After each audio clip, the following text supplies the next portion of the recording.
Right. మనం చూస్తున్నాం ప్రధానంగా బ్రేకింగ్ న్యూస్ అందుతుంది. 11 మందికి సంబంధించి బెట్టింగ్ యాప్స్ సంబంధించి కేసులు నమోదు చేశారు. తాజాగా సినీ సెలబ్రిటీలు కీలకంగా ఉన్నటువంటి మంచు లక్ష్మి, దగ్గుపాటి రారా, అలాగే కీలకంగా కుటుంబాలకు చెందిన వారు వీరిపై కేసులు నమోదవడం, అలాగే ప్రధానంగా విజయ్ దేవరకొండపై కూడా కేసు నమోదైంది. ఇది కీలకంగా మారినటువంటి పరిస్థితి కనిపిస్తుంది. ఇండస్ట్రీ ఏమైనా స్పందిస్తుందా? సో ఇవన్నీ కూడా అంశాలు కీలకంగా ఉన్నాయి. దీనికి సంబంధించి పూర్తి అప్డేట్స్ అందించేందుకు మా ఫిలిం రిపోర్టర్ అశోక్ మనకి లైవ్లో సిద్ధంగా ఉన్నారు. అశోక్, చెప్పండి, చాలా కీలకంగా ఉంది. ఇప్పటికే విష్ణుప్రియ కూడా అక్కడికి చేరుకున్నటువంటి పరిస్థితి ఉంది ఆమె విచారణకు. సో ఎవరెవరు విచారణకు వెళ్ళే అవకాశం ఉందా? సో ఏవైతే సెక్షన్ల కింద నమోదు చేస్తున్నారో వాళ్ళు ఖచ్చితంగా జైలు శిక్ష పడే అవకాశం ఉంది. సో సెలబ్రిటీలు అక్కడ లాయర్లు పెట్టుకుని వెళ్ళే అవకాశం ఉందని సమాచారం అవుతుంది. కొంతమంది బెట్టింగ్ యాప్స్ ప్రమోట్ ఏదైతే గతంలో చేస్తారో ఆ వీడియోలు తొలగిస్తున్నటువంటి పరిస్థితి కూడా ఉంది. సో దీనికి సంబంధించి పూర్తి అప్డేట్స్ ఏంటి? Thank you Rajasekhar. బెట్టింగ్ యాప్స్కి సంబంధించినటువంటి తీగలాగారు డొంక కదులుతుంది. ఎందుకంటే ఇండస్ట్రీకి సంబంధించింది ఈ బెట్టింగ్ యాప్స్లో మనం చూస్తున్నాం ఈ 2-3 రోజులుగా కేవలం 3-4 పేర్లే సోషల్ మీడియాకు సంబంధించిన ఇన్ఫ్లుయెన్సర్స్ మాత్రమే వినిపించారు. నిన్న యాంకర్ విష్ణుప్రియ గురించి కూడా చర్చ జరిగింది, తనకు నోటీసులు ఇవ్వడం జరిగింది. అయితే ఈ బెట్టింగ్ యాప్స్ యొక్క నిర్వాహకుల తీరు యొక్క పరిస్థితులు ఇస్తున్నారు, లావాదేవీలను పరిశీలిస్తున్నారు. అంటే ఈ దీంట్లో సైబర్ క్రైమ్ పోలీసులు పనిచేస్తున్నారు, వాళ్ళ పోలీసులు కూడా పనిచేస్తున్నారు. ఈ బెట్టింగ్ సంబంధించినటువంటి ఇలా ఆశ్చర్యకరమైన విషయం ఏంటంటే 25 మందిపై సినీ సెలబ్రిటీపై కేసు నమోదు చేశారు. దీంట్లో ముందు చేసుకుంటాం హీరో రానాపై, హీరో విజయ్ దేవరకొండపై, ప్రకాష్ రాజ్పై, మంచు లక్ష్మిపై కూడా వాళ్ళు కేసులు వేయడం జరిగింది. అంటే వీళ్ళు కాక నిధి అగర్వాల్ వీళ్ళందరిపైన కూడా ఎవరైతే బెట్టింగ్ యాప్స్కి సంబంధించి ఎవరు చేస్తున్నారో వీళ్ళకి డబ్బులు ఇచ్చిన వాళ్ళు ఎవరు, ఈ మనీ లాండరింగ్లో జరిగినటువంటి విషయాలు ఏంటి అంటే పోలీసులు ఏ కోణంలో ఆలోచిస్తారంటే ఈ బెట్టింగ్ యాప్స్ వల్ల ఈ సెలబ్రిటీస్ అయితే ఎవరైతే చూసారో వాళ్ళ స్వార్థం కోసం, అంటే జరగబోయే నష్టాన్ని గుర్తించకుండా వాళ్ళు హవాలా రూపంలో కూడా డబ్బులు తీసుకున్నారు. డబ్బులు కూడా కేవలం లక్షల కోట్ల రూపాయల్లో కూడా లావాదేవీలు జరిగినాయి. అసలు ఒక యాప్ ప్రమోషన్లో వీళ్ళు ఎందుకు బాధ్యత వహించారు?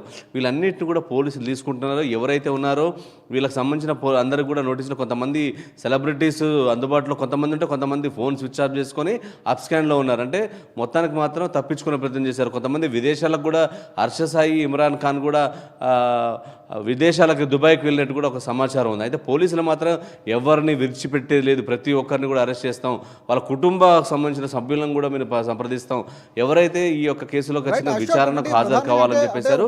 విష్ణుప్రియ కూడా చెప్పారంటే ఆ నటిగా అలాగా యాంకర్గా విష్ణుప్రియ బిగ్ బాస్లో కూడా చేసింది, తనకు తీసుకోవడం ఆ ఫోన్ కూడా సీజ్ చేశారు.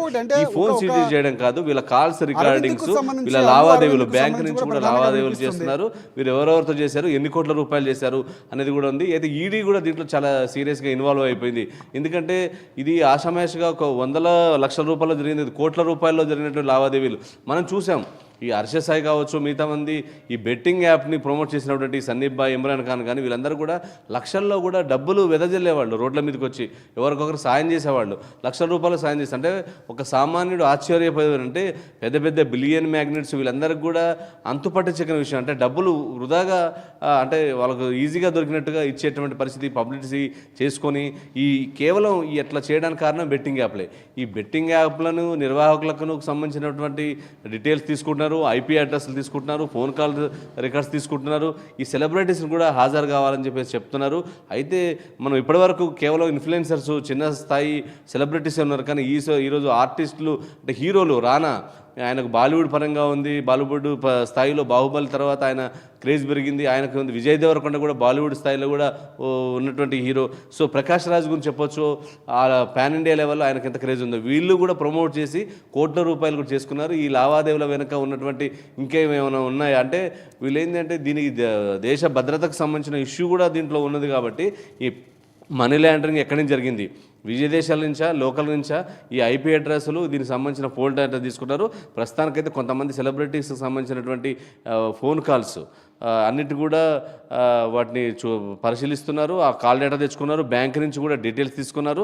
సో వీటికి సంబంధించినటువంటి అందరికీ ఒక ఇన్ఫర్మేషన్ అయితే వాళ్ళు చెప్తున్నటువంటి పరిస్థితి చూసాం. పోలీసులు మాత్రం వదిలిపెట్టలేదు. సెక్షన్ల ప్రకారం కూడా చాలా తీవ్రమైన సెక్షన్లు కూడా దీంట్లో పెట్టడం జరిగింది. 318(4) దీనికి సంబంధించి 112 రెడ్ విత్ బిఎన్ఎస్ 330 సెక్షన్ల కింద కూడా చేశారు. పీడీ యాక్ట్, ఐటీ యాక్ట్ 66 సెక్షన్ల కింద కూడా చేశారు. ఎవరినైనా విడిచిపెట్టమంటున్నారు. అంటే ఈ ప్రస్తుతానికి ఈ ఇష్యూతో ఒక్కసారి ఇండస్ట్రీలో ఆశ్చర్యమైన పరిస్థితి. అంటే ఈ హీరోస్ కూడా, ఎందుకంటే ప్రజల గురించి ఆలోచించాల్సినటువంటి హీరోస్, అంటే ఒక బాధ్యత కదా హీరోస్, ఇట్లా చేయడం పట్ల ఇండస్ట్రీ కూడా ఆశ్చర్యపోతుంది ఒకసారిగా. వీళ్ళ అరెస్ట్ చేసేసరికి, ఎందుకంటే వీళ్ళు దీంట్లో కాకుండా చాలామంది కూడా మనం చూసాను, నేను పోలీస్ ఆఫీసర్లు కూడా చెప్పారు, ఈ ఇష్యూ వచ్చిన కాంచి వాళ్ళ కాల్ డాటాను, అలాగే వీళ్ళు సోషల్ మీడియాలో పెట్టిన వీడియోలని, పోస్టులను కూడా డిలీట్ చేస్తున్నారు. అంటే సాక్ష్యాలు కూడా వాళ్ళు దొరకకుండా చూసే ప్రయత్నం చేస్తున్నారు. అంటే కేసు నుంచి బయటపడడానికైనా ప్రయత్నాలు చేస్తున్నారు అంటున్నారు. కానీ దీనిపై పోలీసులు మాత్రం చాలా అనేక బృందాలు పనిచేస్తున్నాయి. దీనిపై సీరియస్ ఇష్యూ ఉంది. ఎందుకంటే వేల మంది దీంట్లో చనిపోయారు.